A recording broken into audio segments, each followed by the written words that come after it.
রমজানে এবং রমজানের বাইরে আমরা কেউ গালিগুলোজ করব না, বিশৃঙ্খলা করব না, চিল্লাবো না, চেঁচাবো না, বরং আমি সিয়ামের ট্রেনিং নিয়ে আমরা ভদ্র হয়ে যাব। কি পারবো না ভাইরা? পারতে হবে। নবী সাল্লাল্লাহু আলাইহি ওয়াসাল্লামের শিক্ষা এখানে।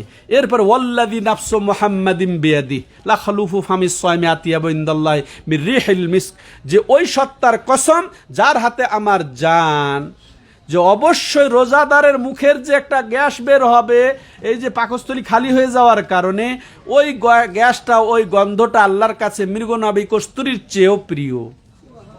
হ্যাঁ, চিন্তা করেছেন? সিয়ামটাই যে আল্লাহর কাছে প্রিয়। হ্যাঁ, এটা আমাদের বুঝতে। ওয়ালিস সায়মে ফারহাতান, হ্যাঁ, ইফরাহু বিহিমা। সায়মের জন্য, রোজাদারের জন্য কয়টা খুশি? দুইটা খুশি, যার দ্বারা সে খুশি হবে। প্রথম খুশি কি? যে ফারেহা বে ফিত্রিহি, সে এই ইফতারের সময় খুশি হবে যে ইফতার করছে সে আল্লাহর হুকুম পালন করে। আল্লাহর হুকুম ছিল এই সিয়াম রাখার ব্যাপারে, তো সিয়াম পালন করতে পেরেছে, এই জন্য সে মহা খুশি যে আল্লাহর হুকুম পালন করেছি, আলহামদুলিল্লাহ, আল্লাহর আনুগত্য করেছি, আলহামদুলিল্লাহ। আরও দ্বিতীয় খুশি এই যে এখন আমরা খুশি না, রং বেরঙ্গের মাশাআল্লাহ খাদ্য পানীয় নিয়ে অপেক্ষায় আছি, আল্লাহর আদেশের অপেক্ষায়, হ্যাঁ, বন্ধু বান্ধব আত্মীয় স্বজন নিয়ে, এটা একটা খুশি। এরপরে আরো কি?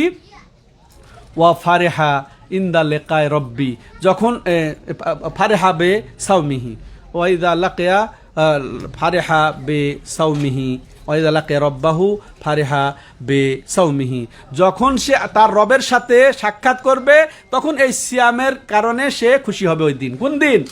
যেদিন সে তার রবের সাথে সাক্ষাৎ করবে। তাহলে আল্লাহর সাথে মুলাকাত হবে আমাদের, জানেন এটা?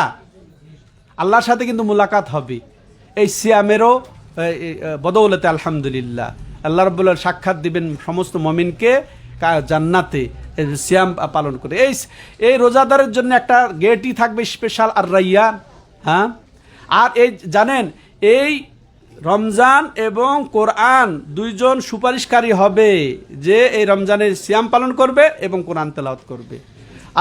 আর সিয়াম ওয়াল কোরআন ইয়াশফাআন, যে এই সিয়াম এবং কোরআন ওই দিন সুপারিশকারী হবে। হ্যাঁ, সিয়াম বলবে আমি তার প্রবৃত্তিকে দমন করেছিলাম, হ্যাঁ, আর কোরআন বলবে আমি তার রাত্রে ঘুমকে নষ্ট করেছিলাম। উভয় বলবে যে আল্লাহ তুমি আমার সুপারিশ তার জন্য কবুল করো, তার দুজনের সুপারিশ কবুল হবে। অতএব সিয়ামের যথার্থতা রক্ষা করতে হবে, কোরআন তেলাওয়াত করতে হবে। এটা কোরআন নাজিলের মাস, এটা আল্লাহ রাব্বুল আলামিন শাহরু রমাদান আল্লাযী উনজিলা ফিহিল কোরআন, রমজান মাস যাতে নাজিল করা হয়েছে কোরআন। অতএব আমরা বেশি বেশি করে কোরআন তেলাওয়াত করব। ইকরাউল কোরআন ফাইন্নাহু ইয়াতি ইয়াউমাল কিয়ামাতি শাফিআন লিআসহাবি, তোমরা কোরআন বেশি করে পড়ো, কোরআন পড়ো, কোরআন পড়ো, কারণ যে কোরআন পড়বে তার জন্য এই কোরআন সুপারিশকারী হবে। হ্যাঁ, তাহলে আমরা বেশি, তাহলে আমরা যদি শুধু একটা পৃষ্ঠা কোরআন পড়ি তাহলে কত আমাদের এতে হবে।